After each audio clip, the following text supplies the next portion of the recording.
Everyone, welcome to stereochemistry. तो हम पढ़ रहे थे मोल कॉन्सेप्ट। हम पहले दिन पढ़ चुके हैं मोल कॉन्सेप्ट क्या है।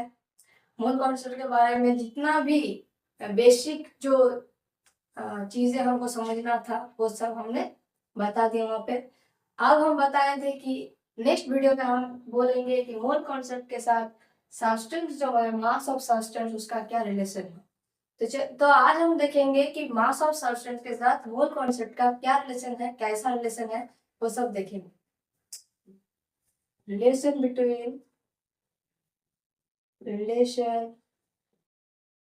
बिटवीन मोल एंड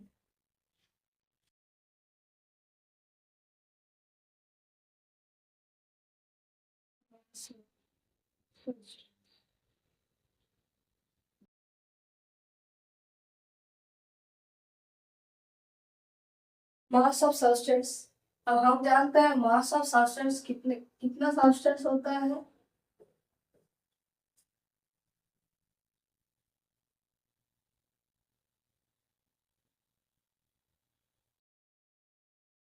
कितना सब्सटेंस होता है। एक होता है एलिमेंट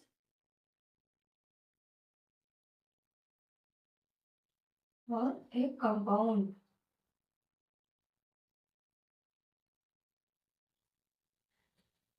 हम देखेंगे जो मोल है, मोल के साथ एलिमेंट के मास का क्या रिलेशन है और मोल के साथ कंपाउंड के मास का क्या रिलेशन है। एलिमेंट का तो मास नहीं है ना भैया, एलिमेंट का तो मास नहीं है। तो एलिमेंट जिससे तैयार है, एलिमेंट का जो बिल्डिंग ब्लॉक है वो है एटम। एलिमेंट का एटम का मास मतलब एटॉमिक मास के साथ मोल का क्या रिलेशन, और कंपाउंड का जो बिल्डिंग ब्लॉक है मॉलिक्यूल, मॉलिक्यूल के मास के साथ मोल का क्या रिलेशन है, ये आज हम देखेंगे। ठीक है, चलिए अब हम कुछ एलिमेंट लेंगे, उस एलिमेंट के साथ इस एलिमेंट को लेके इसको हम अच्छे से समझेंगे कि बात क्या कहना क्या चाह रहा है। हाइड्रोजन ले लिया, carbon, nitrogen, oxygen, sodium, sodium, यहाँ पे और क्या लेंगे, आयरन ले लिए। तो हम एक मास पढ़े थे एटॉमिक मास, इसका तो एटॉमिक मास होता है ना, एलिमेंट का एटम, एटम का हम देंगे एटॉमिक मास।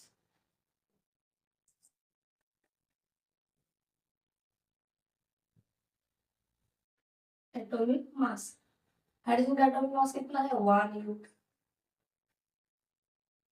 कार्बन का, हाइड्रोजन का कितना है, कार्बन हम पढ़े हैं, कार्बन कार्बन 12 जो आइसोटोप है उसका एक एटम का, कार्बन 12 आइसोटोप का एक एटम का मास है 1 U, जो कि हाइड्रोजन के मास के बराबर है, इसलिए हाइड्रोजन हाइड्रोजन का मास है 1 U। अब कार्बन 12 का कितना यूनिट है, मास 12 यूनिट, तो कार्बन है 12 यूनिट। ठीक है, nitrogen 14 U, oxygen 16 U, sodium कितना था 23 U, ये 56। ओके, अब हमने क्या कहा था कि युग से तो हम वाकिफ नहीं है, तो हम टाइम पे नहीं बोलते हैं। हम जहाँ पे जाते हैं हम बोलते हैं कि ये केजी है, ग्राम है, मतलब हम कुछ यूनिट बताते हैं। हम अगर कहेंगे कि 1 U, यू 1 U मतलब यहाँ पे कितने नंबर ऑफ एटम्स है, 1.67 into 10 to the power -24। 1 U का मास है 1.67 10 to the power -24। इसके साथ अगर 12 को हम मल्टीप्लाई कर देंगे तो खास कुछ फर्क नहीं पड़ेगा भाई, नहीं आप जो जितना, तो मतलब क्या है, ये जो यूनिट क्वांटिटी है ये बहुत छोटा क्वांटिटी है, तो इसको हम ना महसूस कर पाते हैं ना देख पाते हैं, कुछ भी नहीं। हमको अगर बोला गया कि 1 U, हम किसके बराबर समझेंगे, कोई चीज है कि 1 U है, हाँ इसका बराबर है, मगर हम जब बोलेंगे कि 1 किलोग्राम है तो हम बोलेंगे हाँ हाँ वो 1 किलोग्राम है, इसके बराबर है, ऐसा है। मतलब मेरे माइंड में मेरे माइंड में नॉलेज है कि 1 kg क्या है। मेरे माइंड में आएगा हाँ ये है 1 kg, इतना 1 kg मतलब इतना होगा। ठीक है, तो यू में तो हमको समझ में नहीं आता है, तो हमको ये क्या कर रहे हैं हम लोग, ग्राम में एक्सपोज कर दिए, कन्वर्ट कर दिए ग्राम में। तो हम ग्राम में कन्वर्ट कर दिए, तब जब इसको हम ग्राम में कन्वर्ट किया तब उसका नाम क्या था, gram atomic mass. Gram atomic mass.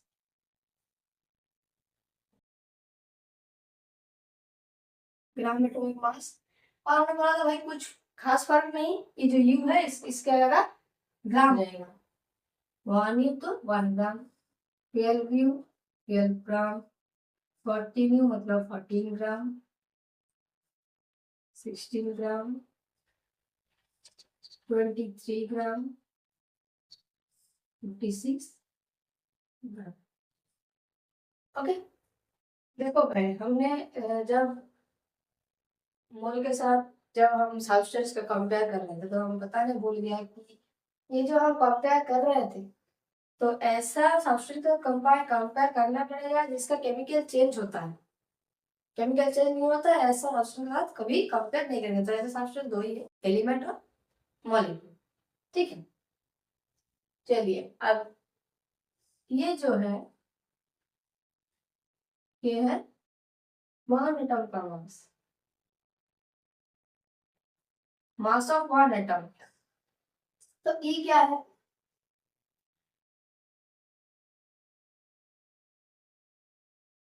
Gram atomic mass को हम क्या कहते हैं, मोलर मास।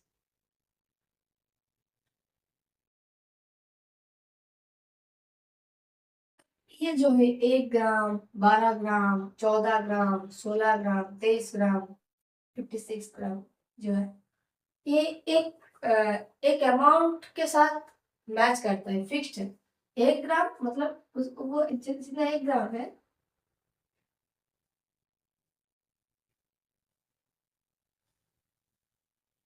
एक मोल, 1 ग्राम मास जो है हाइड्रोजन का वो 1 मोल के बराबर है। ठीक है, 12 ग्राम जो है कार्बन का वो 1 मोल के बराबर है। अगर हम कहेंगे 14 ग्राम नाइट्रोजन है तो वो 1 मोल नाइट्रोजन के बराबर।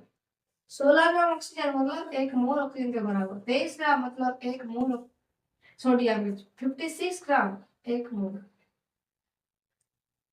मतलब हम जानते हैं 1 mole is equal to 06.023 into 10⁻⁻23 number of atom. मतलब हाइड्रोजन का जो हम 1 मोल लेंगे मतलब 1 ग्राम लेंगे, 1 ग्राम वेट क्या है, 1 मोल। 1 मोल हाइड्रोजन का वेट है 1 ग्राम। तो हम जब हाइड्रोजन का 6.023 नंबर ऑफ एटम एक साथ लेंगे तब हमारा वो मास जो आएगा वो आएगा 1 ग्राम, वरना नहीं आएगा, वरना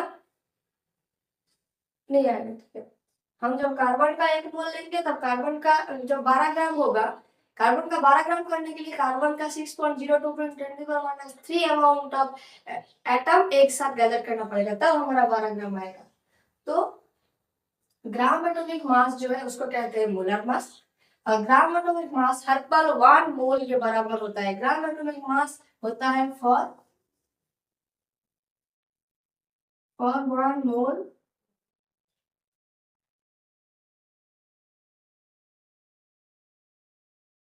atom. Unit for 1 atom, gram for 1 mole atom.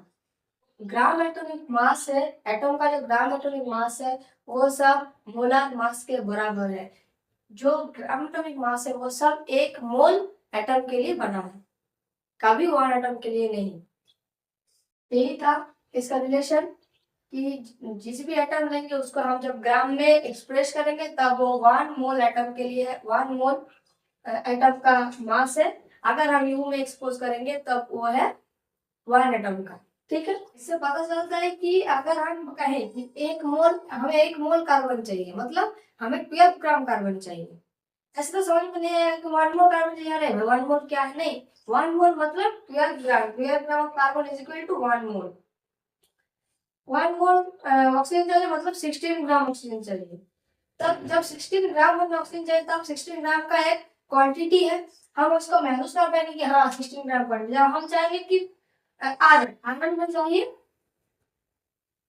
56 gram, 1 mole iron चाहिए मतलब 56 ग्राम आयरन चाहिए। 56 तो हम देखें यहाँ 50 ग्राम तो हमको बाजार में मिलता है। कुछ चीजें हैं जो हम 50 ग्राम भी खरीदते हैं इससे दुकान में जाके। तो हमको ये जो है जब हम कहेंगे कि 50 ग्राम तो हमें दिमाग का अरे हाँ 50 ग्राम तो होता है। तो इसीलिए हम जब कहेंगे 56 क्यू तो हमें कुछ समझ में नहीं, महसूस ही नहीं होगा 56 मतलब कितना है ना। 56 मतलब कितना ये तो हम नहीं जानते 56 क्यों मतलब, मगर 56 ग्राम जब कहेगा तब हमको पता चलेगा हाँ 56 ग्राम ऐसा इतना होता है एक क्वांटिटी। तो ये जो मोल है, मोल के साथ एटॉमिक मास का यही रिलेशन है कि एक मोल जो है, जो ग्राम एटॉमिक मास है उसके साथ जो मोल है उसका एक क्वांटिटी इक्वल होता है। जैसे कि 1 mole is equal to 56 gram फिर iron, 1 mole is equal to 23 gram sodium, 1 mole is equal to 60 gram oxygen, ऐसा। तो यही था रिलेशन मोल का एटम के साथ। अब हम देखेंगे मॉलिक्यूल के साथ क्या रिलेशन है। अगर मुझे कहा गया कि 2 मोल कार्बन चाहिए मेरे को, 2 मोल, अगर लैब में कहीं पे काम कर रहे हो लेबोरेटरी में, तो वहां पे सर ने बोला कि 2 मोल कार्बन ले आओ। 2 मोल कार्बन मतलब 12 इंटू 2 मतलब मुझे 24 ग्राम कार्बन चाहिए। ऐसी बात नहीं कि 2 मोल मतलब सोचते बैठ गए कि 2 मोल मतलब कितना, अरे नहीं, उसका जो एटॉमिक वेट है उसके साथ दो दो मल्टीप्लाई कर दो, जितना आता है उतना ग्राम कार्बन ले। ठीक, 2 मोल कार्बन बोला मतलब 12 into 2 is equal to 24 gram. 24 gram carbon लगाने से 2 मोल कार्बन हमारा हो जाएगा। 5 ग्राम हाइड्रोजन चाहिए मतलब 5 इंटू 1 इजिकल टू 5 मतलब 5 ग्राम कार्बन लेके आओ, 5 ग्राम हो जाएगा। 16 ग्राम, अब हमको बोला कि 2 मोल ऑक्सीजन लेके आओ मतलब 16 इंटू 2 32, 32 ग्राम चाहिए। 2 मोल ऑक्सीजन चाहिए मतलब 32 ग्राम ऑक्सीजन चाहिए मेरे को। ठीक है, अगर हमको कहे कोई कहे कि मैं मेरे पास 6 ग्राम कार्बन है मतलब कितना मोल कार्बन है, 6 ग्राम कार्बन है मतलब कितना ग्राम कितना मोल कार्बन है। देखिए 1 मोल कार्बन मतलब 12 ग्राम, है कि नहीं, और हमारे पास है 6 ग्राम मतलब 6 मतलब हाफ ग्राम, हाफ मोल। तो हाफ मोल कार्बन हमारे पास है। 1 मोल कार्बन मतलब 12 ग्राम और हमारे पास 6 ग्राम कार्बन है मतलब हाफ मोल कार्बन।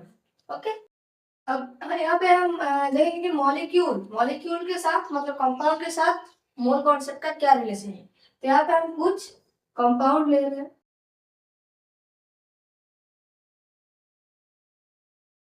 जैसे कि H2O। ठीक है, CO2, CaCO3, CaCO3, एक बड़ा कंपाउंड लेते हैं C6H12O6, लेते हैं NaOH, then H2SO4। Okay, suppose इस ग्लास में वाटर है,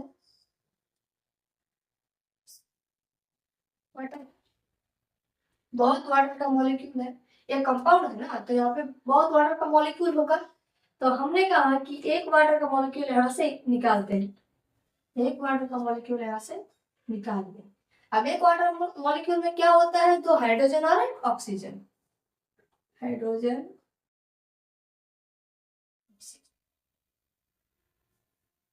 देखो कंपाउंड तो मास नहीं होता ना, एक्चुअल मास नहीं होता, कंपाउंड का मॉलिक्यूल होता है, मॉलिक्यूल का मास होता है। मॉलिक्यूल का मास को क्या कहते हैं, मॉलिक्यूलर मास।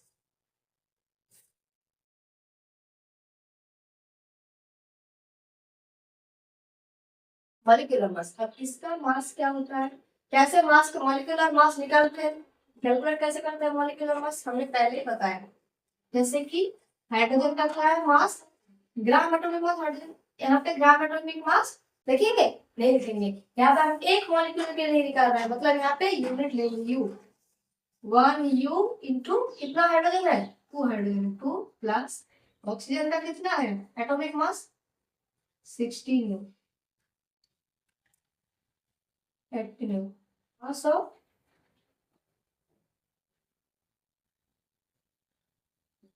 1 मॉलिक्यूल। सबका मॉलिक्यूलर मास निकालते हैं पहले।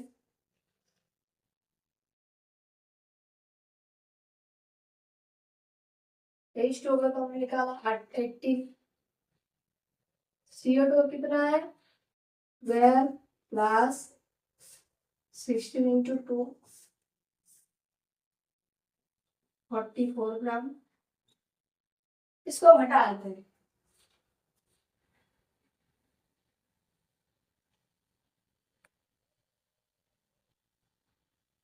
कैल्शियम का कितना है 40 प्लस 12 प्लस 16 इंटू 3, ओके पूरा कैलकुलेट करोगे फिर देखोगे कितना आएगा ये 100, यहाँ पे ग्राम नहीं, यहाँ पे यू लिखना पड़ेगा, you 100U, 12 into 6 plus 12 into 1 plus 16 into 6, अगर सबको कैलकुलेट करोगे तो निकाल आएगा 180 ग्राम, 180U सॉरी 180U, मतलब हम एक मॉलिक्यूल के लिए निकाल रहे हैं ना मास, तो U से लिखेंगे NaOH 23 plus 16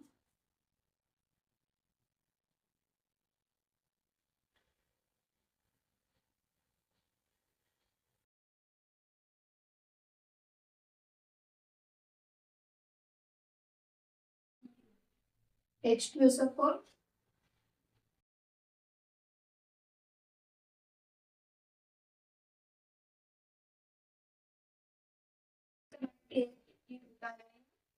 कैलकुलेट करके देख लेना पूरा एकदम मॉलिक्यूलर एक एक एटॉमिक मास को देकर मल्टीप्लाई करके आप कैलकुलेट कर लेना इसका 90, ठीक है।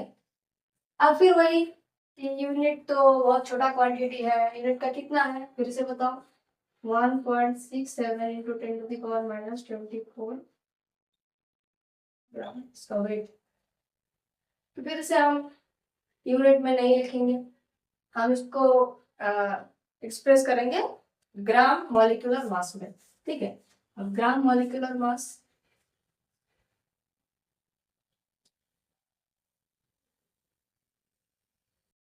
Gram molecular mass, gram molecular mass को ऐसा ही होगा सिमिलरली 18 मतलब 18 ग्राम, ठीक है 44 ग्राम, 100 ग्राम, 180 ग्राम, 40 ग्राम एंड 98 ग्राम, ठीक है। अब ये जो 80 ग्राम H2O है वो 1 मोल का बराबर है, अगर हमको बोला कि 1 मोल H2O ले आओ मतलब हमको 18 ग्राम H2O 18 ग्राम वाटर लेके आना होगा, 44 ग्राम CO2 मतलब 1 मोल CO2, 100 ग्राम से अगर हमको बोला कि 1 मोल CaCO3 ले आओ मतलब हमको 100 ग्राम CaCO3 लेके आना पड़ेगा तब हमारा जाके 1 मोल होगा, तो 1 मोल CaCO3 मतलब 100 ग्राम, 1 मोल 180, 1 मोल C6H12 ग्लूकोज मतलब 180 gram glucose, okay.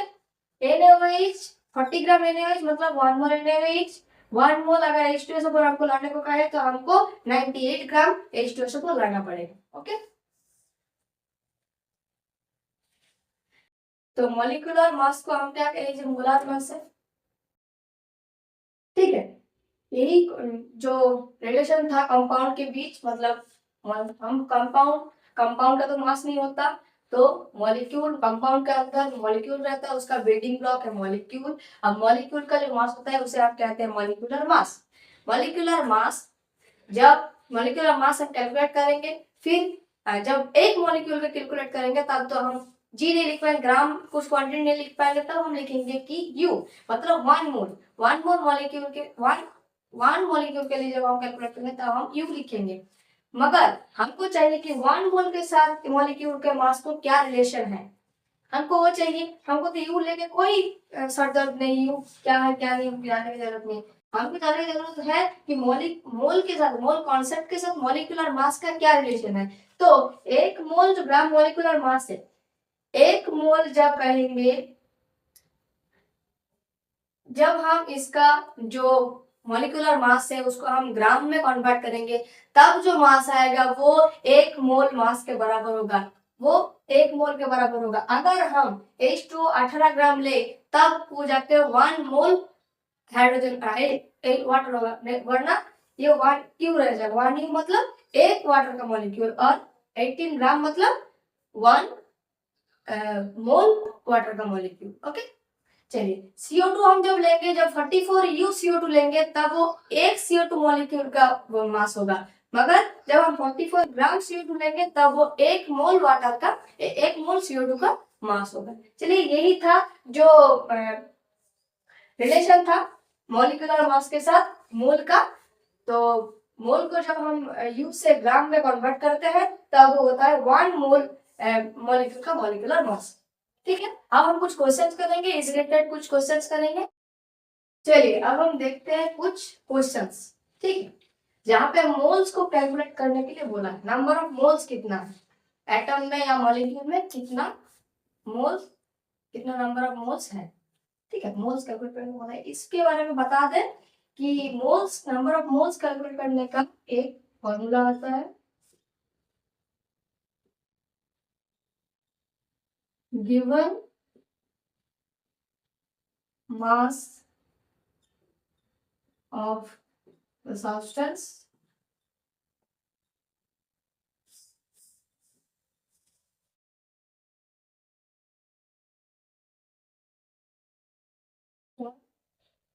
atomic mass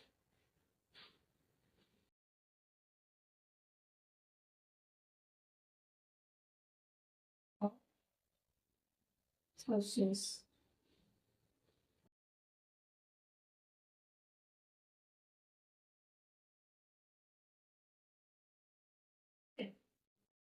given mass of the substance, मतलब ये जो दिया हुआ है, divided by atomic mass of the substance. ठीक है, अब एटॉमिक मास मतलब यू में नहीं, एटॉमिक मास हमको हर पल ग्राम में ही लिखना पड़ेगा, मतलब लेकिन हम ग्राम एटॉमिक मास नहीं बता सकते।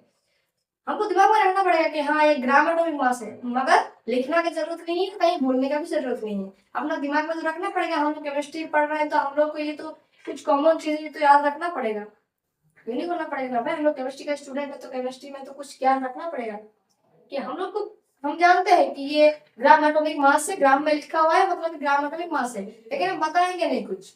ओके, एटॉमिक मास मतलब ग्राम में लिखना पड़ेगा। ठीक है, चलिए यू में नहीं लिखेंगे, यू का क्वांटिटी बहुत छोटा है तो यू में हम नहीं लिखेंगे। Question, calculate the number of, first question दे रहे हैं calculate the number of moles of 72 gram of H2। ठीक है, तो यहाँ पे गिवन मास ऑफ सब्सटेंस कितना है, 72 ग्राम। 72 divided by atomic mass of the substance, H2O का एटॉमिक मास कितना है, 18 ग्राम। यहाँ पे अगर आप काटे तो 4 ही होगा, देखिए 9 4 से 36। तो एक हाइड्रोजन, एक H2O के मॉलिक्यूल में नंबर ऑफ मोल कितना है, 4। ओके, देन हम देखते हैं सेकंड क्वेश्चन। यहाँ पे क्या बोला है, 24 gram, given mass of the substance है 24 ग्राम, डिवाइडेड बाय, ये हम नहीं लिख रहे हैं भाई, ये लिखना पड़ेगा यहाँ पे नंबर ऑफ मोल्स, बार बार नहीं लिख रहे हैं हम। 24 डिवाइडेड बाय कार्बन का कितना है, 12, 12 टू जा 24, कार्बन का नंबर ऑफ मोल कितना है, 2। अब लास्ट क्वेश्चन क्या है, Calculate the number of moles of 88 gram of CH2, CO2, sorry, CO2. अब given mass of the substance कितना है 88 ग्राम और atomic mass of the substance 44. CO2 का एटॉमिक मास 40, मॉलिक्यूलर मास 44 मतलब 2. तो the number of moles of CO2 is 2. आज का video यहीं तक, ठीक है. अगले वीडियो में हम देखेंगे ये जो हम आज क्या देखा मोल कॉन्सेप्ट के साथ जो मास ऑफ सब्सटेंस था उसका क्या रिलेशन है. अगला वीडियो में हम देखेंगे मास ऑफ सब्सटेंस, ये जो मोल कॉन्सेप्ट है उसके साथ नंबर ऑफ पार्टिकल के साथ क्या रिलेशन है. ठीक है, number of the particle of a substance के साथ क्या रिलेशन है वो हम अगला वीडियो में देखेंगे. शायद समझ में आया होगा सबको, समझ में आना भी चाहिए. और अगर कुछ प्रॉब्लम हो रहा है, मैं बार बार सब वीडियो में मैं बता रहा हूँ कि अगर कोई प्रॉब्लम हो, कहीं भी कुछ प्रॉब्लम हो किसी का, तो हमें प्लीज बताइए. कुछ ज्यादा से ज्यादा कुछ समझना हो, ज्यादा से ज्यादा कुछ क्वेश्चंस चाहिए कि हमको ज्यादा और एग्जाम्पल देने की जरूरत है, आप लोग एग्जाम्पल की जरूरत है, वो हमें बताइए. आप लोग जो कहेंगे हम करने की कोशिश करेंगे. आप लोगों के समझ में जैसे अच्छे से समझ में आए इसका हम कोशिश करेंगे. ठीक है, कुछ प्रॉब्लम होगा तो हमें कमेंट सेक्शन में बताइएगा. और अगर वीडियो मेरा अच्छा लग रहा है तो लाइक कमेंट शेयर प्लीज करना, सब्सक्राइब करना ना भूले. हमारे साथ जुड़े रहिए. हम अच्छे से समझाने की कोशिश करेंगे. पूरा बेसिक कॉन्सेप्ट से हम सब चैप्टर, हर चैप्टर में बेसिक कॉन्सेप्ट समझाने की कोशिश करेंगे. ओके, ठीक है, चलिए आज का वीडियो यहीं तक खत्म करते हैं और मिलते हैं नेक्स्ट वीडियो में. तब तक के लिए बाय बाय. जय हिंद, जय भारत, वंदे मातरम.